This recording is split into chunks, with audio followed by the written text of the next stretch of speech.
Hello, everyone. This is Joe Brewer here. I'm excited to be with all of you today, calling and hosting this session from Barichara, Colombia. And today we're going to be talking about something of a sensitive topic, but hopefully in a way that can be inspiring and empowering, because we're going to be talking about how to decolonize land and what that means, and doing this in relation to the regeneration of the earth. So I'm standing in a place in the Northern Andes that has a history of more than almost 500 years of colonialism and wealth extraction and other things that have done considerable harm to the land. And there is a very important need to recognize that kind of a history to see the root causes of many of our problems that relate to how humans interact with their natural environments. And today, what we're going to be talking about as well is we're going to give a progress report on a previous webinar that I gave back in early April when I introduced the concept of the Earth Regeneration Fund. And that was a topic that really attracted a lot of interest and attention, and several people were interested in helping to create it. We even created a subgroup within the Earth Regenerators platform that has more than 160 members focused on helping to create the Earth Regeneration Fund. And what we're going to be talking about today in some respects is how we're building a prototype here in Colombia of that model. So we'll be reviewing the Earth Regeneration Fund today as well. Now, for those of you who are new, I'd like to share that these webinars are completely free and are offered in the spirit of the gift economy. And as you can see, there's a little turquoise or greenish blue button that says join our study group. So if you're not already a member of Earth Regenerators, you're welcome to join us. And that is also completely free to join. Everything is offered in the spirit of the gift economy. And I think this is our 16th webinar. We've been giving them all throughout the year, starting in January, and have covered a wide range of topics. And the general format that we use, which we'll also be using today, is that I will start with a presentation.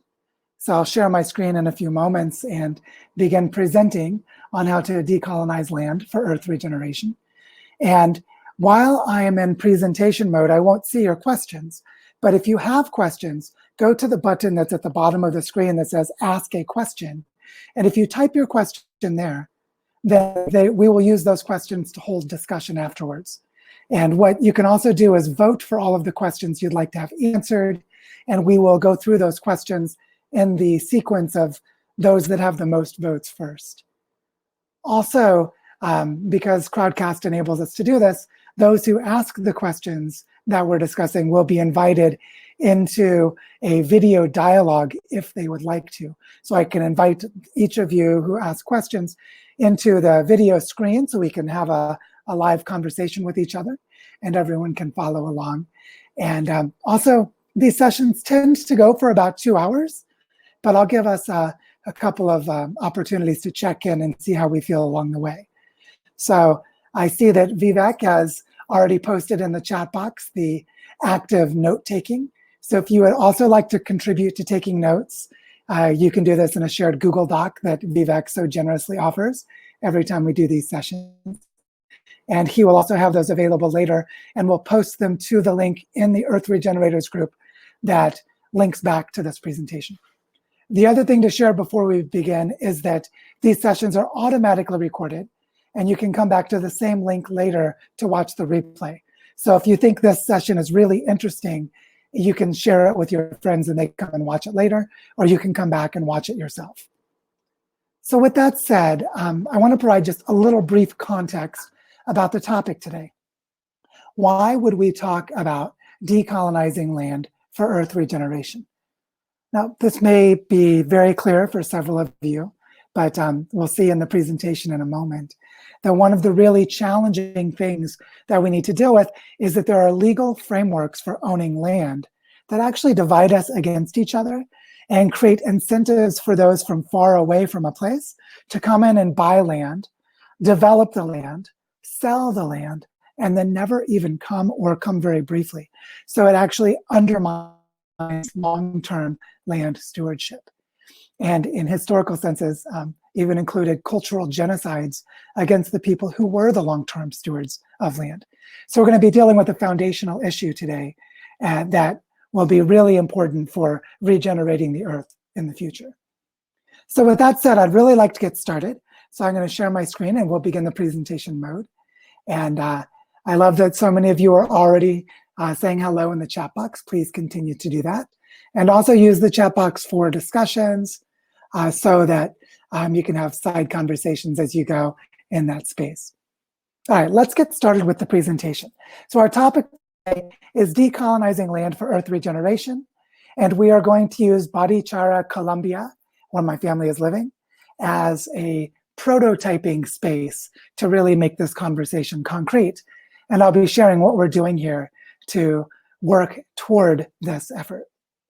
So let's get started. I want to begin with something that maybe is a bit of a surprise to start with, but this is something I think is really foundational, which is that the great cage around the Earth that is doing so much harm to the planet's biosphere is really nothing more than an illusion projected by human minds. What I mean by this is that our mental models are ways of imagining, conceptualizing, seeing, and acting upon the world are the fundamental place where colonization occurs and where we find ourselves feeling separate from nature and seeking to have domination over it. So the work of liberating the earth is not about the earth at all, except to the extent that humans are part of the earth. The work is really about liberating our own minds. So what do I mean by this? Well, first of all, let's think about how the ecological crisis came into being. And this cartoon sums it up rather nicely with Africa, although you could say the same thing for just about everywhere on the planet, that extractive economies were set up, whether it was empires with colonialism or the globalized market economy that we have today. And the extractive economies will build businesses in one place that sends activities to another place to take its resources away, causing ecological destruction, and at the same time transferring wealth from one place to another, creating massive poverty and also widespread inequality. And extractive economies have been doing this for at least as long as the history of agriculture. And so this is a very old story that really became planetary in scale with colonialism and globalization in the last 500 years. So this way of seeing the world, that we see how a way of doing business extracts and destroys ecological environments while creating something that we call wealth, is a way of seeing the world. And it's the dominant way of seeing the world in the global economy today. So a brief history of extraction, this way of seeing, is basically like this. If you grow an empire, you do this by invading surrounding areas, by having conquest over other places, enslaving the local people, stealing their resources, assimilating them into your empire, or destroying them. This is the early model of extraction. But later it became refined and became more industrialized and more scientific and much more powerful, which was these empires evolved into market economies that were really based on extraction of natural resources and debt servitude of people working within the markets.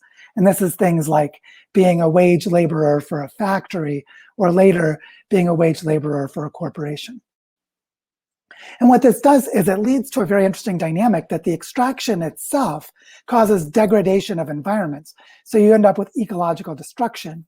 So as this system of economy grows, it actually overshoots its ecological supports and eventually leads to collapse, which is the history of all empires and all civilizations during the last 7,000 or 8,000 years.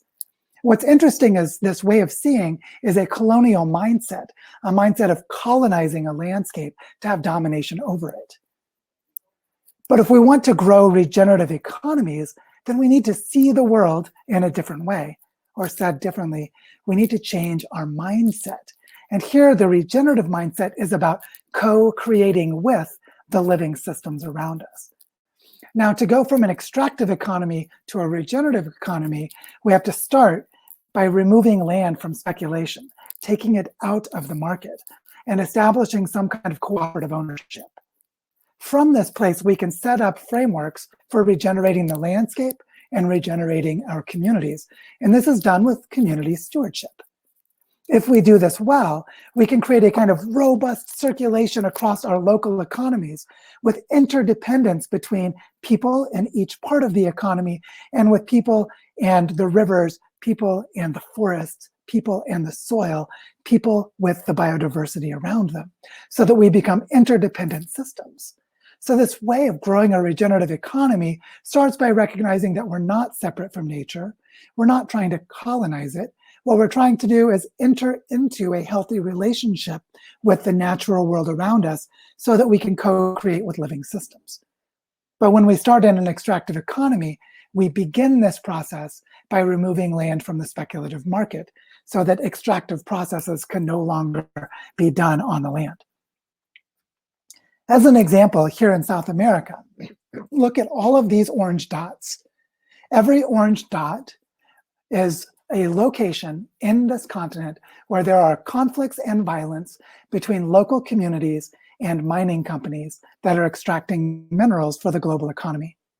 Now, I want you to notice that the ability to privatize land, a mining company can come in and claim land ownership by saying, this is my private land, and I'm going to, if you want to come in and use this land, I'm going to bring in the police or mercenaries or FARCs or other kinds of violent, I'd say tools of violence to enable these extraction processes to continue.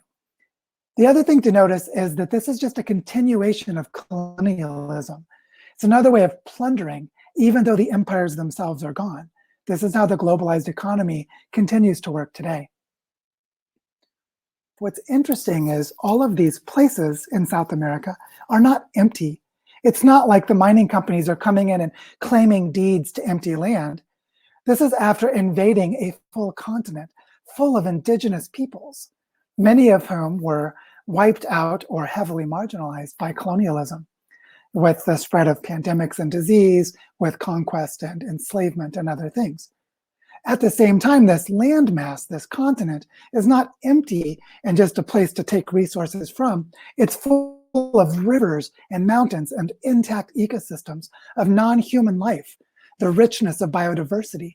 So this is a continent that is full, but we don't see that if we're imagining it as a place that we can come in from the outside and own and extract for our own purposes without caring about the health of the land. So what we need to do is we need to learn how to see with ecological eyes. Let the illusions of borders fall away like this. Watch the borders fall away and notice where rivers and mountains converge with the movement of air to make the world come alive. We need to deconstruct our mental models of geopolitical boundaries and reenact mental models of ecological interdependence. When we do this, we are decolonizing our minds and beginning the process of decolonizing the land. Also, when we look at land that has been heavily privatized, like this example here, you can see it's been fragmented into parcels, separate lots. Each little square or each little triangle, each little polygon that is in this landscape is someone's private land that they're using for extractive purposes. But what would it mean to imagine and dream into this fragmented landscape the woven tapestry of interdependent life, which is the way it was before these extractive processes began. This way of imagining a possible future, a regenerated landscape, is what we do as we decolonize our minds. We remove mental models that get in our way, and it allows our minds to become filled with dreams of possibilities of living with intact, vibrant, healthy landscapes. So now I want to talk for a moment, a sort of a review of the Earth Regeneration Fund. How can we create mechanisms and tools and models to do this work? So we talked about this back in April. This is a review if you saw the previous webinar. The key metaphor that we work with for this fund is that the land itself is the basis of our economy. The land itself is the bank that generates wealth. And this bank enables us to make investments into regenerative practices. So we can do things like retain water and build soils. We can train people and help them cultivate regenerative livelihoods. We can cycle nutrients and create material flows within the ecosystems and within our local economies. And we can provide housing and grow food by living in the land in a healthy way, with healthy relationships with the land itself. As we do this, we grow the capacities of our local economies, and we can weave them with other landscapes. So this is a foundational concept on which to build this framework. Now, the mechanism or the procedure, the logic goes like this. We want to pool resources to invest in earth regeneration. This means that we find degraded land, and we find some way to purchase it or to change its ownership relationships so that it can become protected in a land trust, where the community can trust each other and manage and steward the land and protect its ecological assets. If we do this, we can then also begin to initiate long-term regenerative practices like reforestation or growing soils, because we can trust that this land will not enter back into the market later to be extracted. As we do this, these regenerative practices create healthy flows, building capacities for reinvesting the value that gets created, which could allow us to acquire more land and repeat the same process. So this is the logic of how to decolonize land. Also notice that this is a portfolio approach, allowing you to combine various pieces of land into an integrated framework to see how the pieces fit together. That requires us to collaborate between the different pieces of land. So we start to make the pieces of land interdependent with each other. They're not parcels, each functioning on its own. They are linkages into the landscape where the water moves, where ecological corridors and migratory pathways of animals can form, and other patterns of interdependence. So we need to set up collaborative processes across these pieces of land to weave new and existing efforts around this goal of regenerating the earth. The way we design this portfolio is through a kind of small-scale prototyping, which works like this. We form a small team, and we learn how to function as a group. This small team figures out ways to acquire plots of land to regenerate, and also partners with existing projects that are regenerating other pieces of land, until we build up to a diversity of projects that have different stages of development and different focus areas of regeneration. And in the example we gave in April, we talked about 20 to 30 projects, but that number can be variable. From these 20 to 30 projects, we can diversify our risks because each project is not going to fail on its own. They're working together as an investment portfolio. And this allows us also to accumulate benefits and link them to each other across the projects. At the same time, we need to create context-specific measurements for how regeneration flows across these projects, which means we're actually evolving this portfolio into a platform of cooperation or a platform cooperative. Does that make sense? Let's see how this works, because we've already started doing this. Here I am after I walked out in the rain with my pickaxe to do some water retention work a couple weeks ago. We have already gone out into the weather, into the landscape, and started doing this work. So let's talk a little bit about what this looks like on the ground. The Badichara regeneration model. So here you can see that the town of Badichara is here on the left, and there's this ridge line that moves. It's actually going more to the north. I've rotated the image so you can see that actually the north is sort of to the upper right corner of this picture.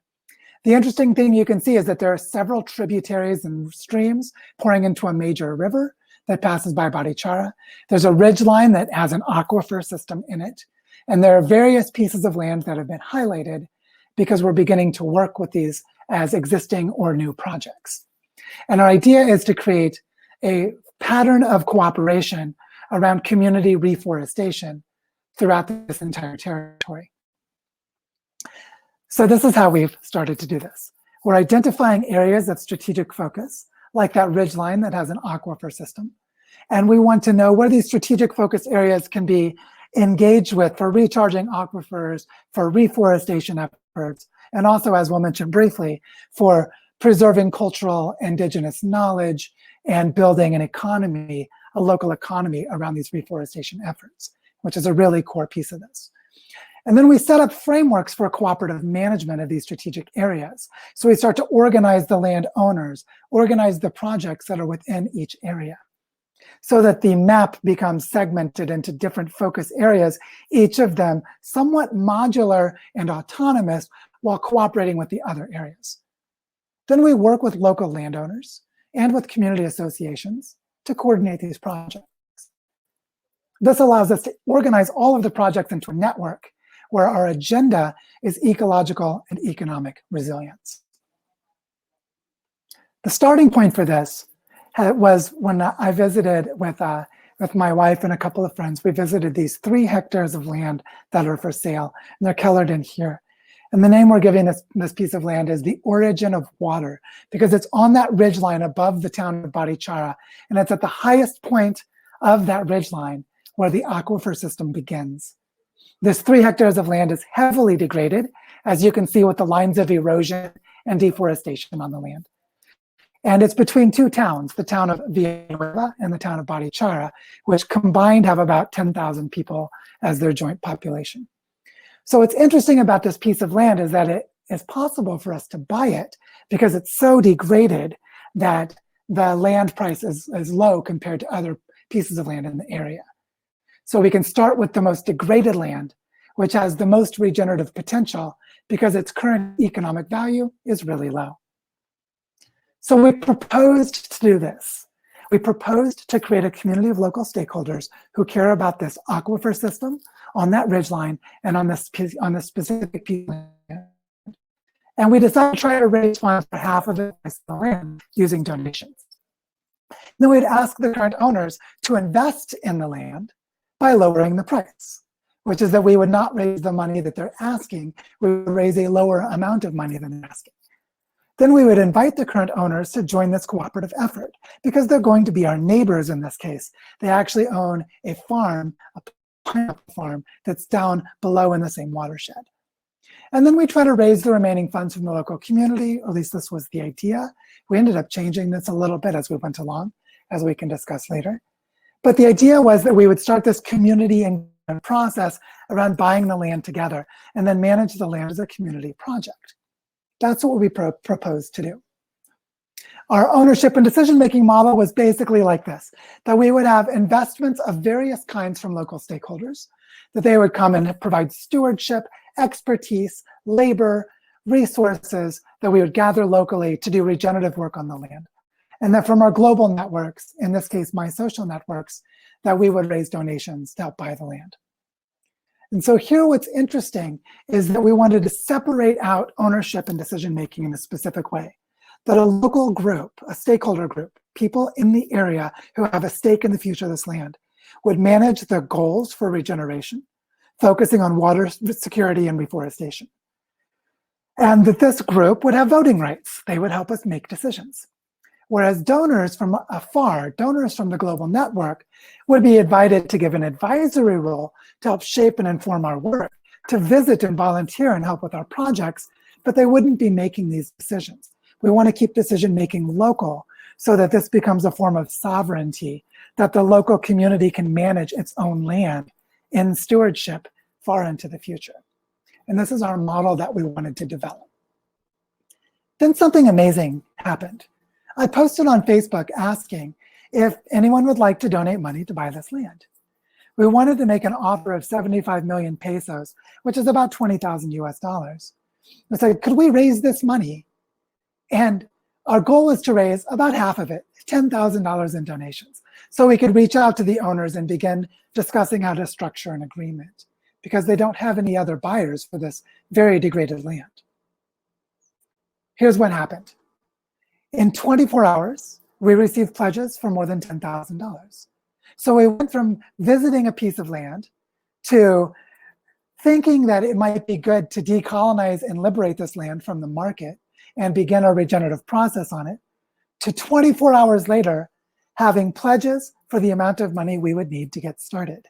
So that has enabled us to begin prototyping the Earth Regeneration Fund using this seed money and this piece of land as our prototype to begin doing the work. This was, so you can see it's August 10th. This is just a little less than 2 months ago that this process got kicked into a new phase. Here's what's interesting. That piece of land is pictured on the right. On the left, where these two arrows connect, is the Moncora Bioparque, the 6.5 hectare community forest that is collectively owned by an association in Barichara. It's owned by 40 families. And my wife and I have been working in this community forest for the last almost 10 months. And what's interesting is these are at the endpoints of an aquifer system that provides all of the groundwater to the town of Barichara. So we are already beginning to connect two projects. And there's another area that's in the center, which is a piece of land from one of the private landowners. There are actually more projects than that one that I didn't include in this image, as we're starting to meet with private landowners that are doing their own agroforestry and reforestation work along this ridgeline. So we can begin to create coherence across this aquifer system. So we're using the 3 hectare piece of land on the right to start imagining and taking action to organize the community across this aquifer system with 2 existing projects and potential for more that are spread across the landscape. What's interesting is this, is when we visit each project, when we visit the community food forest, the Bioparque, or when we visit the origins of water, these 3 hectares of land, you can see both of them are pretty degraded with a lot of erosion. Both of them are at the top, the ridgeline of this larger landform. And we are able to collaborate with local people to begin doing work on them right away. So here's a place where we can begin imagining what a portfolio would look like for this aquifer system. As we begin decolonizing it and thinking about it ecologically with its ecological connections of water, rather than thinking about it as private parcels of private land in the marketplace. So we're already starting to think in that way and take coordinated action. Now here's what's really interesting is these aquifers that are in this area called El Caucho are circled here. But there are also other organizing projects that have already been underway. There's a green corridor of reforestation projects, all of them on private land, that are down in the valley below the plateau that Barichara is on. And in the Santa Elena region, there's already organizing happening on 14 farms where they're doing regenerative farming and agroforestry, and they're cooperating around food sovereignty and regional food production. So we're organizing these landscapes, or rather I should say, local people were already organizing them before we arrived. So this way of developing a portfolio with 2 or 3 pieces of land can weave itself with a large number of existing projects to very quickly go to the territorial scale. So this is how we're building our portfolio for the Earth Regeneration Fund in Barichara. Here you can see it in a little more detail with a 3D map, that the El Caucho area is the aquifer system, but there's also a set of 5 forest reserves in what's called the Green Belt, which is basically a drainage basin, a little tributary that runs through the town of Barichara. There's the Bioparque, which is this the community forest project that has been going for more than 10 years. The Greenbelt was also established more than 10 years ago. And there are several reforestation projects in this ecological corridor that span about 50 hectares of land. And over in Santa Elena, there's a local nonprofit called Terra Innova that's coordinating with 14 farms around regional food sovereignty, water retention, agroforestry, and regenerative agriculture. So there's a lot of work that's happening over here. And what you can see is just by building our own small projects and collaborating with these projects, by the way, there are more projects than these. These are just the projects that we've built personal relationships with. But as we start to work with them, we can think in this portfolio way for how to build a fund that coordinates efforts between these different projects as though they're a portfolio to have territorial scale strategies at the scale of 50,000 to 100,000 hectares of land, which is the direction we're going with this prototyping process. Now here's a little brief backstory for us, is that we're doing this work in a land that does not have living indigenous people. But at the same time, the indigenous people here, the Guane, were never conquered. They had the fiercest resistance against the conquistadors in all of the northern Andes. in all of Colombia. And some of their leaders actually chose to jump off of a cliff rather than being enslaved by colonialism. So their descendants were never forced into the colonial mindset. And of course, plantations were set up and forests were cut down, and the whole region is becoming a desert now, which is why regeneration is needed. But what's interesting about a land that was never conquered is that they were never able to set up this two-tiered inequality of conquerors and conquered people, like the caste system in India, where the conquered people become sort of self-loathing as they internalize the colonial mindset. That never happened here. So a lot of the campesino farmers that live in the countryside have a really strong sense of sovereignty and independent decision-making. So they're very strong in their skills, they're very hard working, and they really care about their land, which is something that allows us to do this work in collaboration with the local farmers and the local landowners who are from this region. Also, there are a lot of indigenous practices that still exist, even though the culture itself was largely wiped out. So there are little bits and pieces, little seed kernels of ideas where people know how to harvest plants, how to process them, how to make baskets, how to make clothes. So there's a real need for local education efforts to preserve this knowledge and to create resilience and solidarity among these campesino farmers. So this need for a portfolio of land-based regeneration projects requires that we also focus on cultural regeneration through education, solidarity, preserving of cultural knowledge, and spreading of cultural knowledge that exists here. Also, it's really important for us to focus on education around children, teaching children to live in the land using these land-based projects. And what's very interesting is if the land is community land, all of these pictures were taken in the bioparque, which is community land. So we can go into this land and create community projects without being concerned that a private landowner is going to tear it down, cut down the forest, and sell it to build houses in the future. So because this land is free from the speculative market, it has been decolonized. We're able to invite children to learn over years of time across their childhood how to live within a regenerative economy, which is a major focus of our work here in Barichara for my own family with our daughter, who's almost 4 years old, and with all of the other families we interact with. So this is another element of the land becomes community land, so we can do long-term projects as a community on this land, which is very powerful. And this means we can cultivate and retain the local craft skills.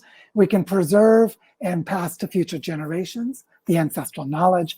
And we can do permaculture training, agroforestry training, water retention training, and so on with the children and with the adults on these community land projects. And also, we can walk the community land. This is a region that has a network of stone paths that were built by the Guane people. So these are the indigenous walking paths, and they connect 7 villages to each other, as you can see the dotted lines on this map. And so we can actually take pedagogical walks to learn how to live in the landscape by walking these community paths, which are a national heritage of Colombia and are protected as community land. So this relates to something really and legally. And this is something that has actually slowed us down. And the reason that we haven't bought that piece of land yet is we're still searching for the right lawyer to work on our team to really structure this right. We've talked with 3 lawyers, and we're going to talk with the 4th lawyer on Monday. And each of these are Colombians who have worked with indigenous communities doing community-based environmental protection, restoration, and regeneration work. And what all of the lawyers have told us so far is that there are 3 things that you really need to have to protect land in Colombia. And I would generalize this and say this is true everywhere on Earth. The first thing is you need to create legal structures of protection where the legal owner of the land can go to court to defend the land. So in our case, we're going to create a foundation that I'll talk about in a moment. So we need to structure the foundation as the legal owner so the foundation can go to court and protect the land. We also need to define restrictions on the land, on each piece of land, that are defensible legally.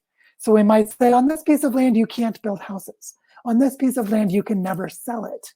And restrictions like this. so that we can cultivate sacred relationships to the land, the way that indigenous people do, and use these restrictions as contracts legally that our organization manages, while we build social relationships that are about being interdependent and feeling responsibility of the sacred. So these two can come together legally and culturally. By doing this, it enables us to grow active stewardship into the culture on these pieces of land. And what these lawyers have told us is that if you don't have all three of these, then someone from the outside can come in and fight and steal the land, which frequently happens in Latin America. So a mining company might come in, kick indigenous people off the land because they have created legal restrictions with legal protections, but they may have active stewardship. So they just displace the people and they take them to court and they win, and then they steal their land or steal their resources, which is something that happens a lot around the world. To protect against that, these are the three ingredients. So we are learning a lot about the legal frameworks for how to do this decolonization of land. And we are doing this. We're starting to dream of the forest. And the name of our project in Spanish is Sueños del Bosque, which translates into English as Dreams of the Forest. We want the forest to dream itself into being through the humans who steward the land. And we're dreaming the forest into being by mapping the territory in ways that I've been showing you, linking the mapping of different parts of the territory with the ecology that connects them, the water corridors, the ecological corridors, the forests, and so on, creating portfolios of projects that are linked ecologically and culturally, defining investment instruments that allow us to clearly buy and protect land or set restrictions on land that we partner with. And this is all about designing for cooperation. So we're doing cooperative design with these projects and with the local people to co-create frameworks of stewardship. And as you can see in this graphic, which I've used in previous webinars, there are a lot of projects happening across the land. So as we zoom out, we can see that this ability to create cooperative design can allow us to do things like connect the reforestation that will bring clouds and rain back to the plateau, that we can recharge aquifers, create a forest school for children, work on private land through partnerships with the community projects, and a variety of other things. There's actually a lot that's happening locally that we are connecting with through this work. And at the foundation of all of it is creating a bioregional regenerative economy that functions in many ways as an indigenous culture would. So it's a decolonized economy. So our prototype for the Earth Regeneration Fund is the Sueños del Bosque Foundation. And our mission is to bring the rivers and forests back to life for this territory. We're using 4 models of cooperation for these pieces of land that we're going to work with.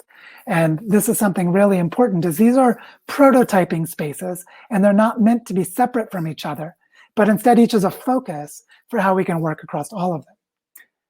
One of the pieces that's really important is to use the network of reserves, the community projects that already exist, to link with each other and create coordination for larger scale action. And this is a way of cooperating between existing projects and new projects, forming networks with each other. Another piece that's really foundational is creating the design school, the Design Institute for Regenerating Earth that we're developing in the Earth Regenerators community. And what's interesting about this is if someone comes to Barichara to participate in our design school, they will have community land to do work on, so they can participate in concrete projects, or they can design and implement concrete projects to learn by regenerating in this school, which is a form of cooperation because it brings outside expertise, outside labor, outside skills to the local projects without money needing to change hands. It's a form of cooperation. Also, we have the idea of creating community food forests, where on some pieces of land, there may be people living on that land and building food forests using permaculture and agroforestry. So there's a relationship between affordable housing, community development, and reforestation. And then we also have the idea of a buyer's club, which is if people from the outside are coming here to buy land, that we want to give them a way to buy land together within the legal restrictions of our foundation. So it might be that someone comes in and they have enough money to buy 1 hectare of land, but there's someone else that would like to buy another hectare of land. If we can play matchmaker and help connect them together, we might use the foundation to negotiate and buy 6 or 7 hectares of land that these people can live on together, and that becomes part of our network of reserves. So the idea here is to attract those from the outside that share the mindset of regeneration to come to this place as a way of protecting against those who come here and buy land with an extractive mindset, which is something that is very actively happening at the moment as people from Bogota come here, buy land, cut down the trees and build houses, which is something that's happening in an accelerating way at this stage of the COVID process. So these are 4 models of cooperation, and of course they can all work together in creative ways. So I would think of these as prototypes for design that we will develop across all of these projects. An example of this is a place called Las Albercas, which is pictured here. It's almost 10 hectares, 9.5 hectares of land. It's just below the cliff of Barichara, and it's in the ecological corridor of reforestation projects that exist. What's interesting about this land is there's this place called Guaymaro that is next to it, which is run by a couple of our friends from Holland who have lived here for about 10 years. And they have 8 hectares of land and have now planted more than 3,000 trees and offer woofing and glamping for people passing through to come and volunteer on their projects. Now, in their backyard, so to speak, just downhill from them, is this piece of land that they recently learned a developer from Bucaramanga, 3-hour drive away from here, had bought this land and wants to cut down all the trees and build 30 houses. There's not enough water for this. There are a variety of reasons why this wouldn't work, and it's a very destructive idea. But as we started organizing the neighbors with these people from Guaymaro, we started to imagine what this piece of land could be. And we realized that one of the most powerful ideas would be to create a reforestation school and a community food forest if it was possible to collectively buy and protect this land. Now, we don't know if this is possible at this point in time, but this way of organizing conversations and changing the mindset about the land is an early step to open the possibilities that we may be able to do this in the future. So this is a kind of progress report of where we are. Over the last few months, the neighbors have been organizing, talking with the owners, and seeing if it's possible to change the way they think about development, and possibly to raise the money and buy this land in the future and protect it as part of an ecological corridor and as an anchor place of education for reforestation for the territory.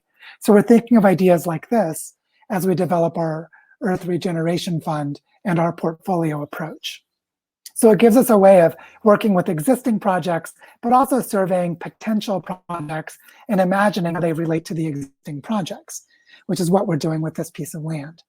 So you can see that this imaginative work for the future is really important to extend and expand our small projects as we connect the landscape to these projects. So as I said at the beginning, decolonizing land starts with liberating our own minds. And one way of doing this is moving from an extractive colonial mindset to a co-creative, regenerative mindset. And as we do this, many things become possible. So I'd love to start a discussion with all of you, but before I do, I want to let you know that there are ways you can participate in this local work.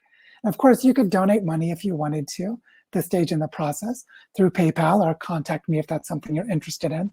But also you can join the design group called the Earth Regeneration Fund, which is one of the groups within the Earth Regenerators platform. So join Earth Regenerators, go to groups on the left side, find Earth Regeneration Fund, join that design group, where we're sharing what we learn in prototyping this process. But you can also start prototyping your own bioregion in this design group or independently. But we could start to collaborate with each other. And of course, for those of you who are really inspired, you could come to Barichara and help us create this as we build the Design Institute for Regenerating Earth and start to really incubate and build these projects. So that's something, if you're interested in doing, we can discuss later. Just reach out to me if that's something that appeals to you. Or you can simply participate by being inspired by projects like this, or taking inspiration from these ideas and going to somewhere else on Earth and doing your own independent work. We would still be participating in Earth regeneration by doing this. So that is the presentation part of this session. And now I would love to start a conversation with all of you about what we're doing here. So what I really feel is important to say before we start the questions is that it's very important for us to learn by doing, as you can see that we're doing here in Bodhichara. So as we start this discussion, what I want to invite you to do and feel into for yourself is, how do you relate to these ideas? How do you feel about them personally? How do they relate to your history? Like in my case, I come from Italian immigrants to Missouri in the Midwestern United States, and I don't know my ancestry. So I actually come from indigenous ancestors somewhere way back in time, but they were conquered and that history was erased. So how do I relate to this process? It can be very personal. It can relate to grief and trauma, so it can be quite sensitive. And what's interesting is doing this work to regenerate landscapes and decolonize landscapes can actually heal us and create social tapestries of support to hold us as we do this work and regenerate ourselves. And so with that said, what I'd like to do is start the discussion. So if you have questions you'd like to ask, please go to ask a question and pose them, and vote on the questions that are there so we can start discussing them. And what I want to do right now is begin a discussion about these questions. So the first question that I see here, which was posed by Jill, is right here, this question, and I'm going to invite Jill to join me if Jill is available so we can discuss this together. Jill is asking, given that we live in an extractive society that is almost void of spirituality, how do we find a renewed respect for the sacredness of the living land? What role does spirituality play in our role and tasks here? And Jill, I'm so glad you asked this question. And I hope that the technology works for you to join me for us to discuss it. Looks like it is working. Hello, Jill, how are you? Lovely to see you again. Okay. I've spent the day in bed reading. Lovely, lovely. I miss my books. They're all stored in boxes, and I'm not able to ship them here during the lockdowns that happened this year. I miss books. Let's talk about this question, this topic of recovering our spirituality. I just love to hear some of your reflections on this. And tell me what you're thinking here. Well, I think that as where I come from, what empowers me to be involved in some form of land regeneration is the fact that we as a society have become in many ways almost spiritualless. And I think that goes alongside with a respect for the land and for the animals and for everything that the world provides for us. And my journey into spirituality began again when I was very young. I was a bit of a hippie punk type person. And it began again strongly about a year ago when I first became woke and looked into deep adaptation, and then found you, and then started to follow you as well as deep adaptation on Facebook, and started to realize that a huge part of the problem that we're having with the world and society breakdown and the environment is because we've lost respect for it. And for me, a huge part of the process is actually about understanding what our position is, what our roles are, and our duties as human beings who need to protect and care for the land. And we seem to have lost so much respect for it in the last 50 years. And I kind of use my spirituality as a way to push me forward and let me find the strength, which is a very deep, deep inner strength, to keep going, because life is very, very difficult at the moment. I'm Yeah, it currently is. grieving on Yeah. many levels. But that grief through spirituality is focusing me on developing these, a sort of nurturing, caring belief system, Yeah. which then is about actually taking action, um, and trying to actually do things physically, such as Yeah. growing your own food, etc., etc. But it's making me better.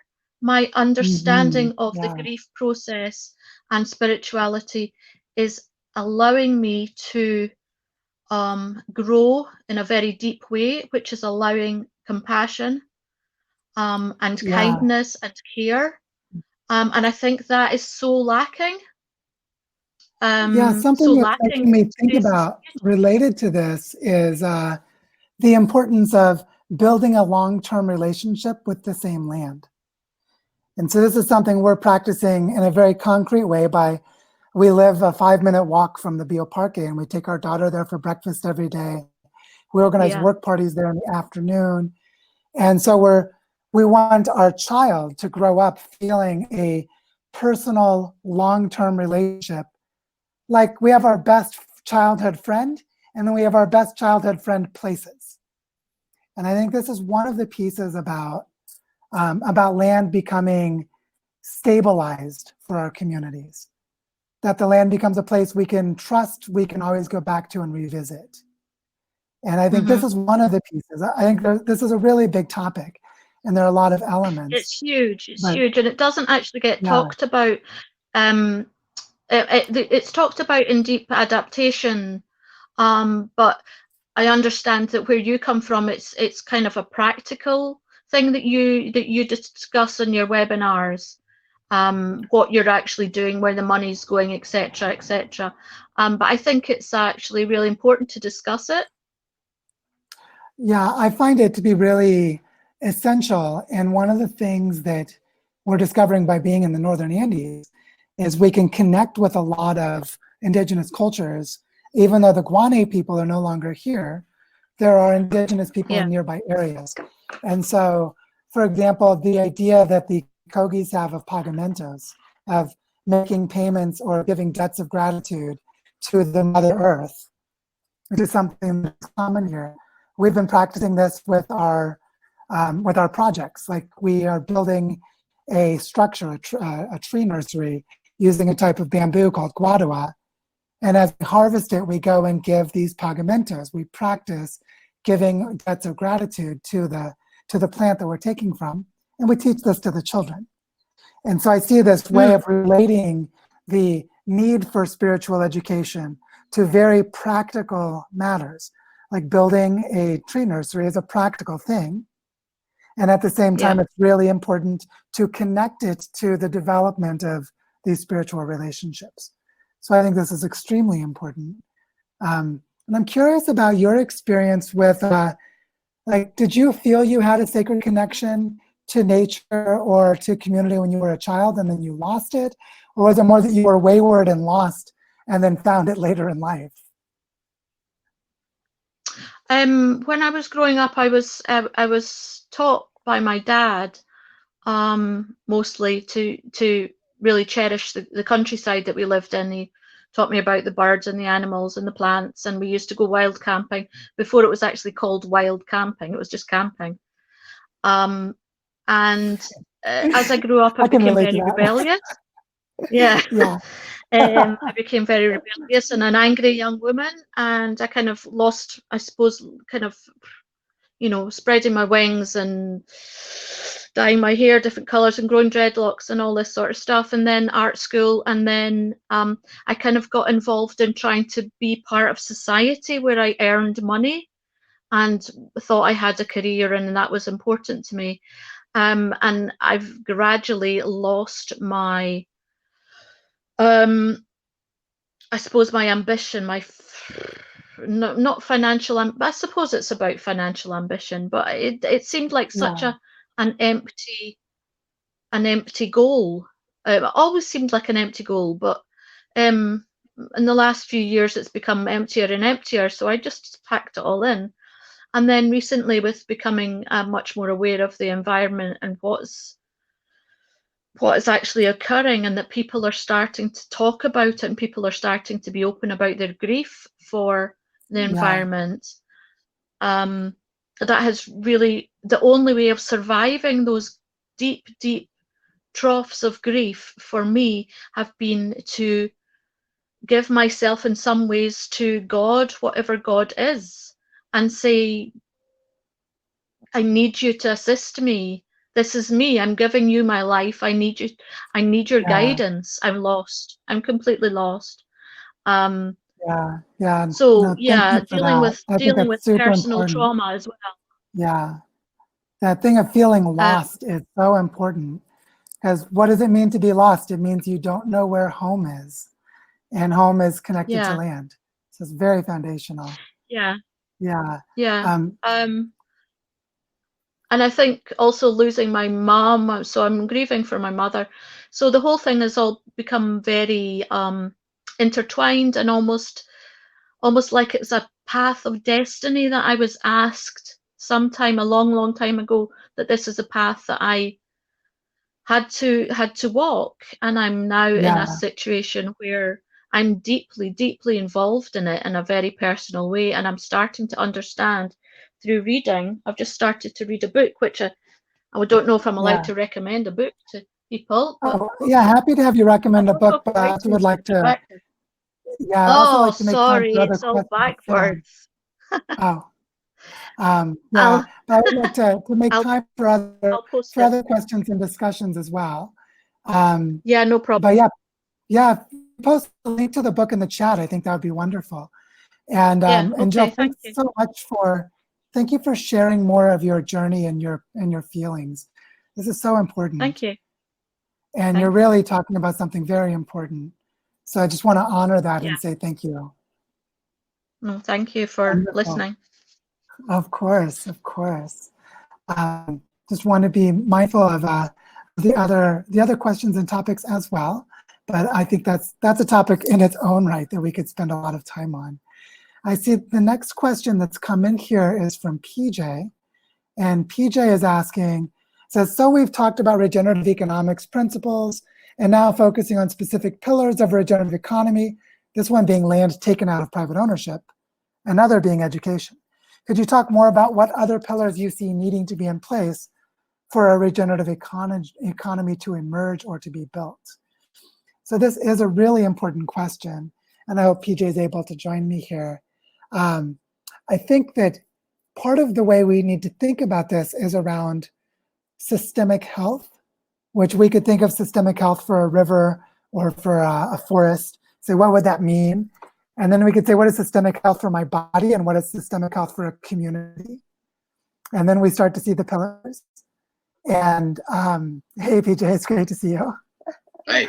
And one person who's actually built a framework with a lot of these pillars is Kate Raworth with her donut economics, which has 11 pillars of well-being, which includes participation, health, medical health, education, economic capacity to provide for well-being, affordable housing. So I think there are a lot of them like that that we could talk about. But I'd love to hear your thoughts. Like, what were you thinking here about translating these frameworks into real models, like a conceptual model to real models? Or like what, it feels like your question is, in a sense, like, how do we map what we need to do with our communities to do it? As was one of the ways I was feeling the question coming forth. I'd just love to hear your thoughts. Yeah, I mean, that's kind of right in line with what I was thinking. Whereas, say we're looking at the areas near to us and we're mapping out these areas and we see areas that need to be, regenerated from a landscape perspective. Obviously targeting certain areas to start is needed.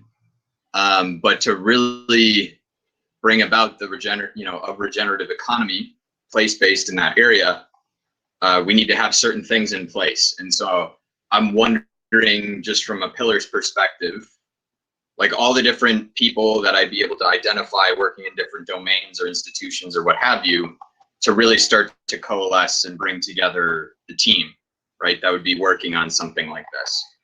So that's a great place to, I'm gonna definitely look into Kate Rayworth's stuff more, but just from your perspective, and then maybe translating it to the US, and what you might see here is being some hiccups or certain things to really be aware of. I would just appreciate any thoughts that you have on it, especially as we're starting to, because obviously everything's not going to be in place right away, right? But like the key pillars, places to start to really get some momentum behind it. Yeah, something that my friend Daniel Vall likes to say, and is the core of his book on designing regenerative cultures, is that we need to be good at asking questions. And that's really something he always hits on. And I think this inquiry process is so important. Like when we receive money to buy a piece of land or to start talking about buying a piece of land, we realized we didn't have the legal clarity for how to set the restrictions and protect the land. So we started looking for a lawyer. And now we've talked to a couple of lawyers, and every time we talk to them, they ask us questions, which helps us get more clear about how to structure the legal framework. And then we ask our own questions, which helps us to find the next lawyer to talk to. And this way of asking questions to prototype the model conceptually, or to see where there are gaps in our thinking or elements that are really essential that we have to be sure and get right, I think that way of thinking is really, really important. And so it's more about always being tentative with our models by always having questions is really important. And another thing is there's a really important thing about creating evidence, but actually showing people what we're doing so they can see it. And what's been interesting is we haven't even bought that piece of land in El Caucho yet, because we're still setting up the foundation and it's taken time with the legal aspects to figure it out. But in the meantime, we've been doing work in the Bioparque, and a lot of people in the community see it because the Bioparque is right on the edge of town. So they can see that we're physically getting our hands dirty and doing stuff. And they feel like on other pieces of land, we'll be doing stuff too. So this need to create a pattern of accomplishment, a pattern of evidence that you're actually doing stuff, really is important for creating motivation and trust for building out. So we do really small projects, but they're visible to other people, and they create the place in between, the touch points, where we can create together. And that's, I think, a really important piece, is to actually be doing the work as we're building our models. And if we're doing that, we're going to discover a lot of these gaps, a lot of these overlooked important things as we start talking to people in the community about the work they see us doing or the work we see them doing. Does that sort of make sense? Yep. Yeah, that makes sense. Yeah, it's a really good question. So thank you, PJ, and I will keep thinking about this too. What are the pillars that we need to be working on to really be sure and get this right? And something we're doing, starting with water security, food security as really foundational things. Reforestation, which involves a lot of key elements like, building soil, setting up a nursery, collecting native seeds, creating an inventory of native trees, mapping the ecological relationship between the plants and the animals and different types of soil. There's like a lot of ecological research that's got to be done. And so there are a lot of pieces that reveal themselves in the work. And so for us, it's been talking to people who are doing the work before we arrived. And then they're telling us what we need to know as we continue learning and join their efforts. Does that make sense? Is there anything else you'd like to say before we move to the next question? Nope. Cool. Thank you very much, Great. PJ. And I'm going to actually pose a poll for everyone. So I've just dropped the poll here because we've been going for about an hour now, and I just want to get a feel of how we're feeling as a group. This is sort of a way of getting a sense of whether we might go for the full 2 hours or if we might end sooner. Just like to take the time to hear people's reactions. So if you could jump down to that poll and just vote on it, I'd love to see how everyone's feeling at the moment. And as those votes are coming in, we can also start moving to the next question, which is from someone who, David. David Pereira. Sorry if I'm not pronouncing your name correctly. But David, I'd love to invite you in to speak. And David has asked the question. He says, if land, its conservation and preservation is the goal of the portfolio, how do you envision the ownership of this portfolio? Why buy the land? Why not talk to the local government to redistribute the land to the community? And do you know what the water and mineral rights are in Colombia for domestic individuals and foreigners? One of the pieces of this, David, and I hope you're able to join me with hope the technology works, but something I can say is that the largest landowner in Colombia is the indigenous people. Because in the early 1990s, they had a constitutional change, and about 25% of the land area is owned by the indigenous people who still live on their traditional land. So there is a framework of ownership for those people. And where we live, there are not indigenous people, so we have a different framework. But this is a really important topic, is the models are legally developed on the indigenous territories. They're different on the territories and off the territories. So this question of ownership is a really important question. But I'd love to just hear some of your thoughts on this. Like, what were you thinking as you asked the question? What were some of the practical or conceptual issues that you wanted to grapple with? Yeah, so I don't know if you can hear me. I'm having obviously technical difficulties. Yes. I don't really know how to use the system. So my question is in regards to follow in the string of the last question of like what we can do. It's politically, how I know that politically it's very important to understand the community, the frameworks that already exist, especially in Colombia. I know that they respect the rivers and the mountains, at least legally, as we respect corporations, for example, in America, that they have their own right to exist and should be protected. And I'm wondering, just politically, if you have thought how you can maybe enter the community and ask for these rights, and ask how you can help to strengthen the rights that already exist there in Colombia for the river, for the mountain, for the water table. Yeah, just that, you know, and basically how it differ if for a local, a Colombian from that village or from that community, in terms of land ownership and rights, versus the idea of the portfolio, of a separate kind of umbrella, kind of, I guess, institution or foundation that is owner of that land. Yeah, I see. One thing that I'd say is that we have a really interesting challenge here in Barichara related to this, which is that this place is kind of like the Wild West, you know, the United States in the 1870s, that while there are laws and restrictions, we're pretty far out in the countryside and people mostly do whatever they want, with very little institutional oversight. So it's like there are institutions, but they're either corrupt locally or they're weak. And they're weak because people don't act on the enforcement. They don't do the monitoring and enforcement. So we end up in a situation where the local institutions create a gap in capacity, where their inability to function allows us to do something really interesting. And that is, we can use this portfolio to try to create a culture of stewardship, and then bring that culture of stewardship to the policymakers. Like here in Barichara, there's a department of Planeación, the planning department. And they do things like set restrictions on where you can build next to a river or next to a cliff, things like this that are related to ecological function. And so the planning office is relatively powerful for how people can use private land. And one of the ways of changing the policies in the planning office is by having local people choose who they elect for the mayor, or working with the planning office to change its zoning rules.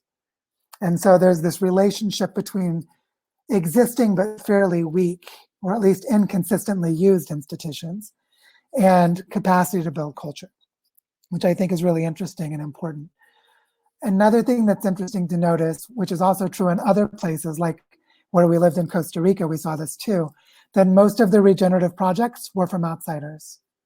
You know, we started jokingly, my wife and I jokingly called them permaculture gringo projects or gringo permaculture projects, because we saw that oftentimes it was people from outside who brought these ideas and it wasn't local people. That's not universally true, but it was a pattern we noticed that was really significant.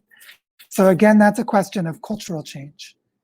We have an example here in Barichara that all of the local farmers, because there's water scarcity, they just hire a big tractor, dig a giant hole in the ground that's a circle, and just let it fill with water when it rains, and destroy the substrates of their soil, create this giant evaporation tank because it's got a really wide circular surface area. And we're right at the equator with a lot of sun. So a lot of evaporation happens there. And what we see is there's a really significant lack of knowledge about how to do water retention. So this is a place where the policy tools or the ownership mindset becomes one of how do the people who own their land manage their land? And it's more about spreading the ideas to those places, and less about the ownership specifically in that case. So those are a couple of interesting elements of what we see happening here that are related to this discussion. And I was just going to ask you to comment, but it looks like the connection dropped for some reason. Another thing I want to say is that this use of zoning can be really interesting.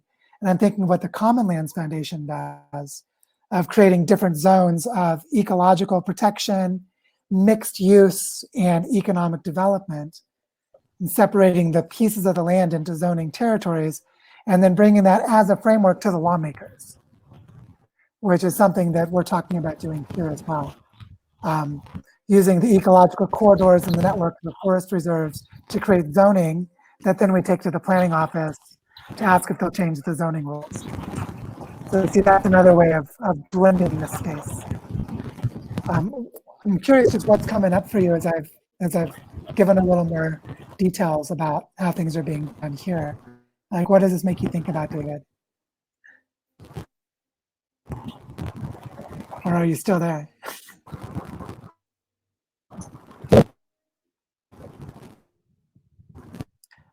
Oh, maybe we're having some technical problems with the audio. I'm not sure.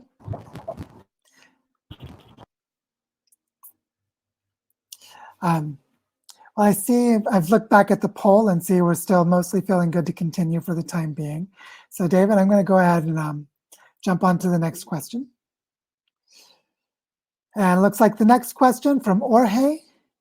So Jorge, I'll invite you onto the screen. And Jorge's question says, hello from Mexico City. Hola Jorge, bienvenidos. Says, you mentioned the team you're co-creating, which is setting up a foundation, also mentioning a design school. Are these different legal entities? Or is this what are figuring out the lawyer? Would love to hear more about that. This is actually a really important question.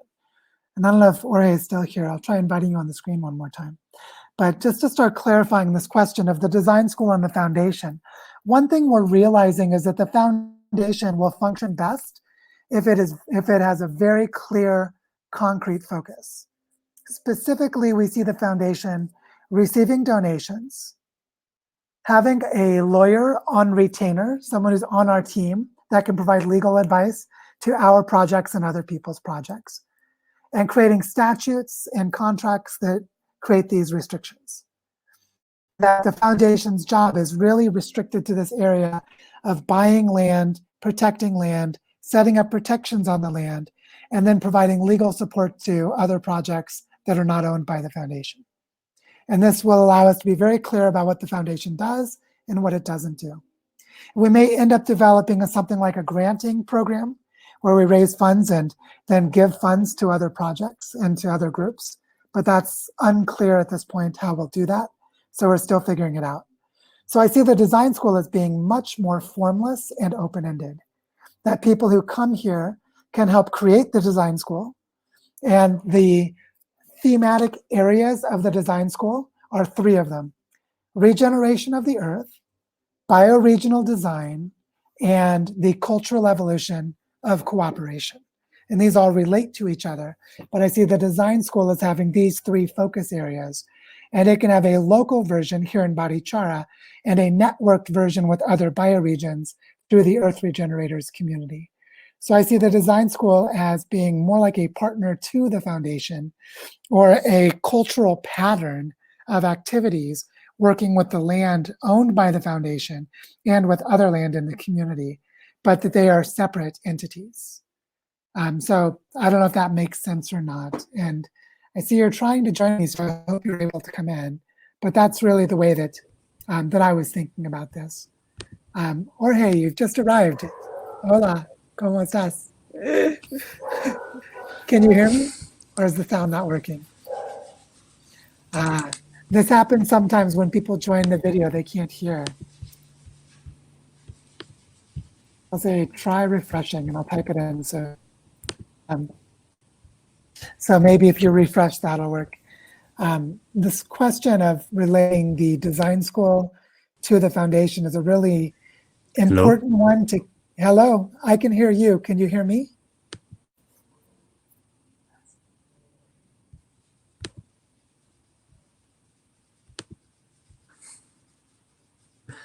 Hola, hola, hola. Hola, hola, Hola, hola. hola. I think everyone can hear you. We have this technical problem sometimes. So I think Jorge is going to try and refresh and come back. The problem is Jorge can't hear me. Can you hear me now? Hola. Is the sound working? No? I will also try refreshing and see if that works. Sometimes that does.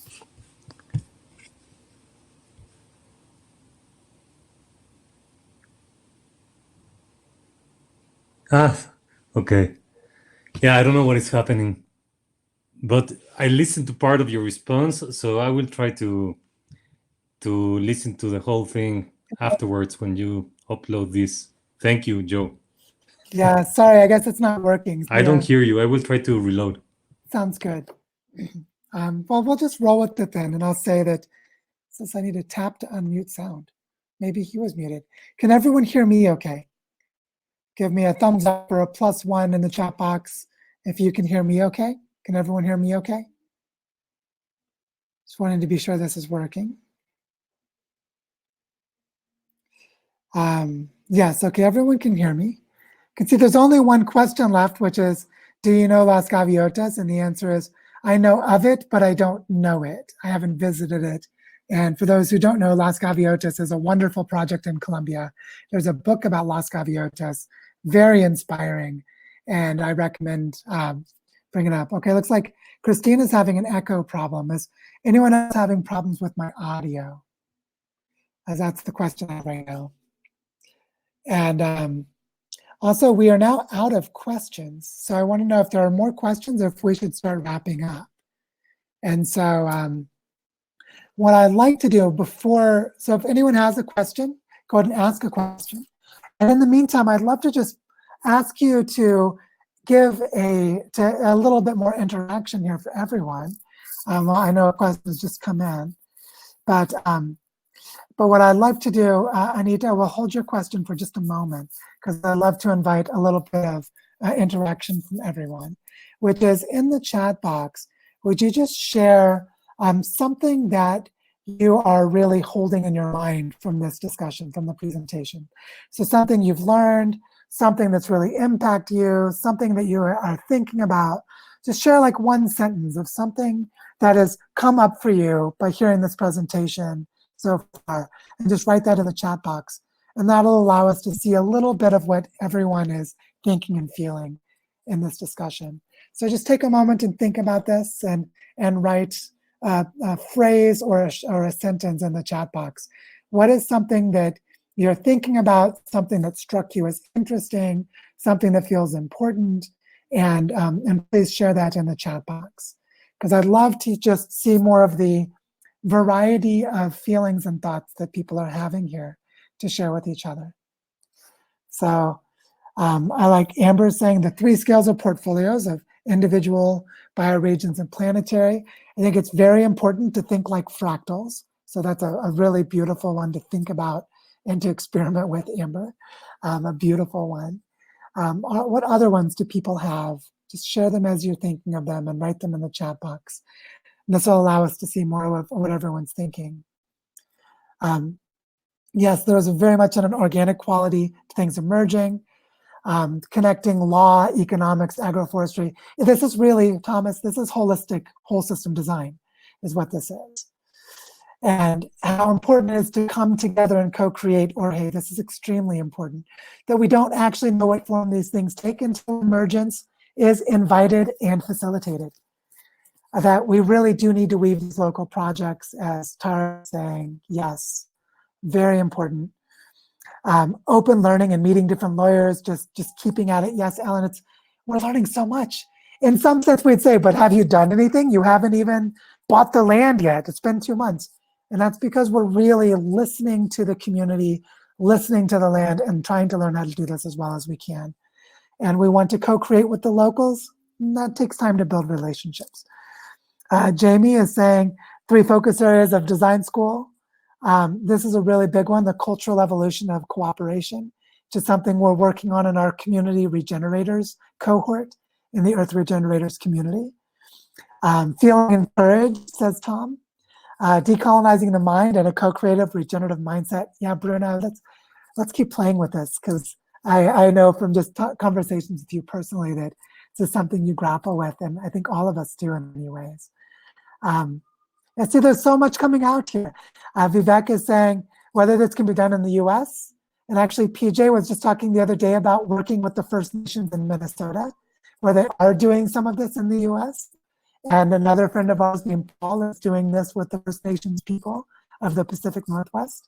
So it's interesting to ask, what are the local capacities in places that are heavily colonized?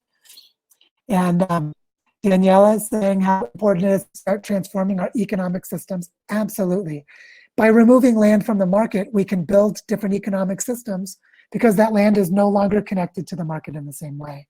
It gives us a prototyping canvas, if you will. And that's really important. And yeah, as Lillian is saying, working with our mindsets is just as important as working with the land and working with each other. I'd say it's all the same work in many ways. And then Drew is saying, thinking about this long-term relationship with the land. Yes, like if you're on the same piece of land for 10 years or 50 years, like those of you who haven't seen it, go to YouTube and type Fools and Dreamers and see what this crazy guy in New Zealand did, reforesting native forests in 30 years. Same piece of land for 30 years. It's incredible what can be done. And Jay is asking about local conversations about collapse. We didn't talk about it here, but during COVID, the economy collapsed. The tourism economy collapsed back in March. So that's a really big part of this. Oh, Shajni is saying about decolonizing during war. What's interesting about this is that one of our collaborators here in Barichara, Felipe, has done conflict resolution and transformation in the war zones of Colombia, back when the conflicts were much stronger, and transforming the mindset of trauma within people in the conflict is how they transcend the conflict. And you can see how that applies to the war on nature that is also happening with these extractive economies. So that's a huge, huge topic. So yeah, thank you all for sharing in the chat box. See how much richness emerges by sharing our thoughts in this way. This is really powerful to see what all of you are thinking about. I really appreciate it. And yeah, I want to go to the question that Anita has posed and have a little discussion about this. And then maybe we can do another interactive activity. So Anita, I'll invite you onto the call. Anita is saying, would you like to talk about Appalachians a little bit? Because that's where Anita is based. And so Anita, I'd love to invite you to just share how you see this conversation as I've laid it out in Barichara. This way of doing things could be done in every bioregion. So I hope the technology works so that you can share how you see this mapping to Appalachia, because I do see it mapping as well, but I'm no longer connected to Appalachia myself, so I wouldn't know how to do it without living there. So I'm hoping the technology will work for you to join me. And in the meantime, while we're waiting for Anita, I'm just going to create another, I'm going to just pose a question. Go the whole 2 hours. And the way that you can answer this one is, it's really simple. So I posed a poll, go the whole 2 hours, yes or no. Not going the whole 2 hours just means we start to wrap up pretty soon. And if we do go the whole 2 hours, then we go another half an hour. So go ahead and answer that poll if you can. And oh, looks like David has come back in through technical joys of glitches. Sorry about that, David. Well, That's my bad. no, not your bad at all. It's just technical glitches. While we're waiting to see if Anita can come in, do you want to share something about how you see this relating to other bioregions, since that topic has come up? Because I just invite you to share your thoughts on that. So, let's see. I think that ecological services are important, especially when they are close to urban centers. So populations, let's call it 10,000 or more, because that's when I guess we start to affect water, the air, waste starts to build up, and if we don't, I guess, treat the services that we have, then, or if we don't take care of them, if we're not good stewards of these systems, then the systems fail, and we have to then create facilities to clean water, or we have to find ways of creating clean air. So instead of allowing nature to take its course, you have to create a garden, or create a false, I guess, you have to create nature where you have destroyed it. Instead of, I think, what you're trying to do, which is conserve what is there, preserve, and allow it to grow with the community. So how it relates, I guess, to other bioregions. In the United States, obviously, we know that there are large problems in Michigan, here in California, where I am currently. It's been about, I guess, 60 days since we've had more than a week of clear blue skies. And you can't go outside and run or do exercise because the smoke is so terrible. So how, I guess, the land stewardship idea can be maybe talked about here in California with fires. I think that's an interesting bioregion to explore. Portugal as well has the same problem and the same type of geography. They're running out of water, and it's getting hotter, and the Sahara is moving up on them and creating hotter, longer, drier periods that create fires. And unfortunately, they have a lot of, such as eucalyptus, which I guess Australia was the victim of this year. Yeah, I think this way of looking at shared chronic problems like wildfire risk and desertification, really warm powerful. temperature, for example, or rising temperature, less days of rain. These, I guess, bioregions are, at least it affects me personally right now, and I think that it's just going to get worse into the future. And I think that something, an idea similar to yours of a fund here in the United States, in Europe, in Australia would be a wonderful idea, because the fund idea, capital to save natural capital, or to tie natural capital to a capitalist system, so that you are rewarded when forests don't burn, when the air is clean, when the water isn't tainted, when you put any sort of parameter which is natural around it. If that is your reward as an investor, there should be something that anyone can put money and invest into that type of fund, which I think is the portfolio that you were presenting in the beginning, in the first hour. But correct me if I'm wrong, Joe. No, you're getting it exactly. It's like what we do is think about investment in a holistic way. Like one way investing is investing in a place is to continue living there instead of moving somewhere else. Okay. So invest yourself and your family in the future of a place. Not So really sure. there's financial investment, and then there are many other kinds of investment. And so yeah, this is really important to have a holistic way of thinking about this.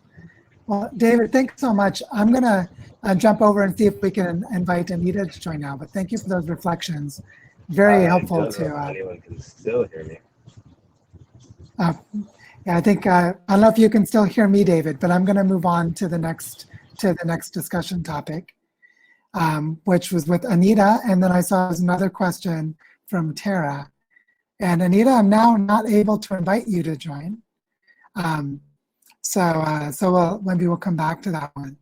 But I want to invite Anita, if you refresh your screen, maybe you'll be able to join after. And I'm going to invite Tara to join right now, because Tara's asked if I could talk about approaching sellers of degraded land and meeting them halfway, offering to pay them half the value but remain as a stakeholder, transitioning the land into the land trust, or other things like this. And Tara, I actually have a beautiful example of this that has emerged and that I want to share. And so the example that has come up is, as you know, we're in a tiny little village here in Barichara.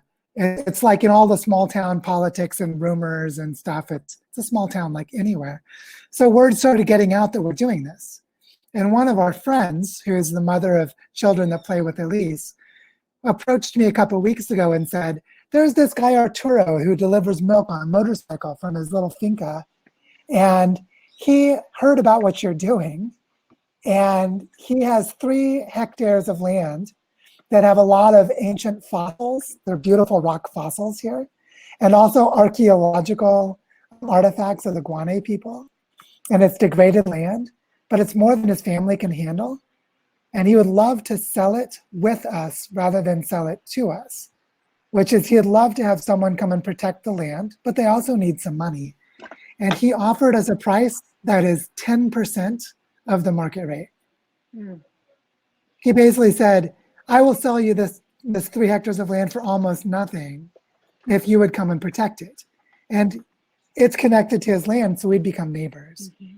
So this way of blending ownership to allow campesinos to stay and to build frameworks of cooperation across our different pieces of land, that's the most beautiful part of this for me. So I think it's a hugely important aspect that I didn't go into during the presentation. But I was sharing that mostly while I was waiting for you to arrive, and now you're here. So I'd love to hear your reflections on this. Well, I love that reflection. That seems so beautiful. And I wonder, you know, I was asking specifically, like, if anybody here maybe has heard of things like that happening in the United States, where apparently there are a lot of farmers who are trying to have, you know, they want to retire and they don't have anyone to take over the farm and what to do with that land. And it seems to me that culturally, maybe this could take over, like maybe people who are ready to retire or no longer able to work their land, especially if it's degraded, and make a living from it, might be willing to join with others in putting the land into trust, knowing that the land would revive. And maybe there's a way here to do what you seem to be modeling there, which is to take the private ownership and twist it gently back into a commons. And I was curious about how you approached existing landowners there and saying, well, I'll give you half of what you're asking for, but stay in this with me. And just talk about your approach, and if anybody else has anything to add to that, I'd love to hear. Yeah, there's a model that I'm trying to remember the name of, where the family can enter a 100-year lease where they donate the land to a trust, but for 100 years, their family can keep inheriting and using the land, but they can't sell it. And this means that for the next 100 years, they don't pay property taxes. So this allows children of farmers to stay on the land and work it when it's not economically affordable. Like basically, if they had to pay the property taxes, when there's gentrification and the land values have gone up, they actually cannot afford to service the loan or to pay the debt on the land and still run a farming operation. So I don't know if anyone else remembers the name of this, but I'll look it up. I'll look for it later and try and find it. But there's this model where basically, if the children don't want to inherit it, or if the grandchildren don't want to inherit it because they don't want to be farmers, then it passes over into the land trust. But if they do want to inherit it, they can develop an economic sort of a model of economics that manages the risk for them. Because they also can never lose their land because they don't have to have a loan to a bank to keep the land going, which is how a lot of farmers lose their land. So it creates 3 generations of stability for farming to continue in the same family. And there are variations of this model. It's some kind of a community land farming trust, but I don't remember its name. And that's something that was developed in the United States. So, so there are models like this that exist. And then they could be prototyped. This is where creativity with contracts, that's a creative contract. You give the land to the trust, but the trust contracts you with very specific legal agreements. And this is a lot of creativity can happen in doing this. So the role of the lawyer is actually quite powerful here. Right. What you're saying about trust being able to bypass or work around property taxes is really, that's an interesting thing. I don't know anything about, well, any of this really, but I know that these are some of the limitations is access to land. And then once you have land, even if you could buy it outright, if you had to come up with property taxes every year, that could be a pressure. And if there's a way to get around that, if anybody knows, please post something in the chat. Yeah, I lost you, Joe, so I think I'm gonna. Okay, yeah. I feel self-conscious being on the camera, so I'll just take your answer off. Well, thank you, Tara. I hope you can hear me after you drop off the video. This is very much based in jurisdictions. So you might be in California that has special rules that are different from the rules in Minnesota or from one country to another. So this is something we're learning about, finding the local expertise to navigate the legal frameworks is a really important part of building these portfolios. And that's not something we talked about with the Earth Regeneration Fund back in April, which we talked about a lot of things conceptually with the Earth Regeneration Fund, but recruiting jurisdiction local or localized or contextual jurisdiction knowledge. Who knows the legal frameworks of your area is how you do culture hacking. You use those legal frameworks to create these new models, and you build them around the legal frameworks that exist, using the frameworks or in between them where they don't exist. And so what we're finding here in Colombia is a lot of this will be done with statutes of the foundation and with contracts and agreements. And that's actually how we're going to structure this, which means we can be innovative on each piece of land. We can create a different contract and different restrictions.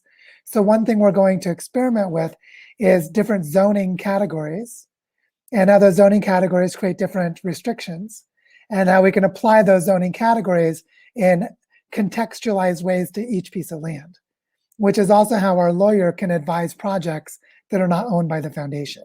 So this is a way of learning that we're doing that we think is going to be very valuable for us as we do this work, as we build our local bioregional portfolio. And that'll be different from other bioregions. So that's something that we're learning that is really powerful for us as we're doing this work. And Laura just said that she knows some of this about property taxes. So she's available to be a resource, which is wonderful. See, the next question we have here, I think, Anita, I don't know if we'll be able to fix the technical problems for your question, and I apologize for that. But I see Jorge has a question, and Jorge had also had technical difficulties, so I won't invite Jorge into the screen. But Jorge had asked, says, I would like to suggest the topic of legal structures for community land ownership, perhaps on another call. I would say, yes, that's a great idea. And Jorge, I would also suggest creating a topic for this within the Earth Regeneration Fund group. So if you're a member of Earth Regenerators, join that group and then post this And we actually have two tags, two topics within the Earth Regeneration Fund.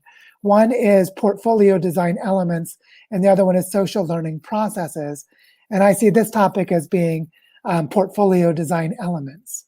So if you go and join that group and then post a topic about this and put it within the topic of portfolio design elements, that'd be a good place to collaborate with the other 160 people who are part of that group. So I think that's a great topic on another call or in that group, or maybe bounce it around in that group a little bit, and then we can develop a conversation around it for a Zoom call or for another webinar. But I think that's a really great topic. How do we create these legal structures is a very important topic. So thank you for bringing that up. And I'm just noticing that we've now been going for 1 hour and 40 minutes, and we don't have any other questions at the moment, aside from the topic of Appalachia that Anita wanted to discuss. And what I'd like to do is just start a wrap up. And in this wrap up, what I want to say is we are actively prototyping this here in Barichara.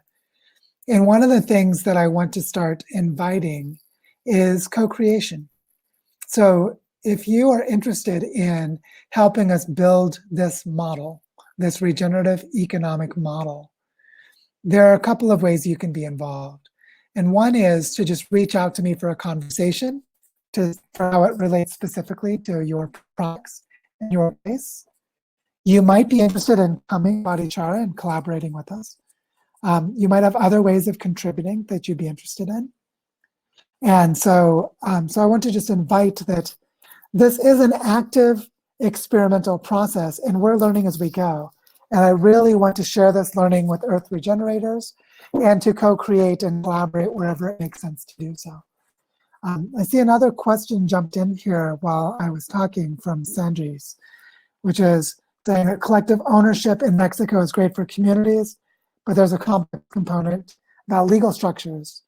And what I would say is that there's a really great set of models and tools from co-housing and from the eco-village community. And actually, Gaia Education has an eco-village design course that someone could take to learn about some of these things. So there are two resources I would describe for looking at community ownership, collective ownership of communities, would be to look at co-housing and to go to Gaia Education and look at their eco-village design course as two places where you could get more information, because I think that's a really important topic. And also I'd recommend tools like Sociocracy for dynamic governance. And there's a whole thread of conversations in Earth Regenerations. Well, there's the Global Eco-Village Network, which does exist, but I'm talking about Gaia Education, which grew out of the Global Eco-Village Network as an online education and workshop focus. So it is now separate from Global Eco-Village Network. It's its own organization, but it grew out of it and partners with it. So I'd recommend going to Gaia Education as a place to see where they developed this ecosystem or this eco-village design course in partnership with Global Eco-Village Network. And they have great resources and really know a lot about what they're doing there. What I'd say about a quick example on how to address individualistic agendas is I would say to look at the pro-social framework, in which we have several topics posted. And actually in the Earth Regeneration Fund group and within the design elements of the portfolio, there's a topic called 8 Design Principles for Effective Groups, which looks at Eleanor Ostrom's principles. And one thing that you see by looking at those is that individual agendas can become aligned with the group by having the group form itself consciously as a commons. And there are design tools for doing this. So that is a really important topic and something that we have been exploring in the Earth Regenerators group for some time now. So it's a really important space of discussion where you can see some of this conversation has already emerged and you can learn from and add to the conversation there. So thank you for this question. It's a really good one. I see that Gail has posed in the chat box about Bonner's Ferry and how important all this is to the work that she's doing there. I think this has got relevance in a lot of places. What I'd like to do now is just to say thank you all for joining this session today. There will be a replay, so you can come back to the same link later to watch this again and share it with your friends. And please, if you haven't done so, join Earth Regenerators by clicking on Join Our Study Group at the bottom of the screen. And if you really feel called to join us in Bodhicitta, to come visit and be involved for some length of time, reach out to me. If you'd like to contribute to the Bodhicitta part of the Earth Regeneration Fund by offering a donation, you could do that and contact me about that as well. But I'm much more interested in co-creation. So let's find ways to do this. And in the meantime, thank you all for being here for this wonderful discussion. And I look forward to regenerating the Earth together with all of you as we move forward. So thank you, everyone, and have a beautiful rest of your Saturday.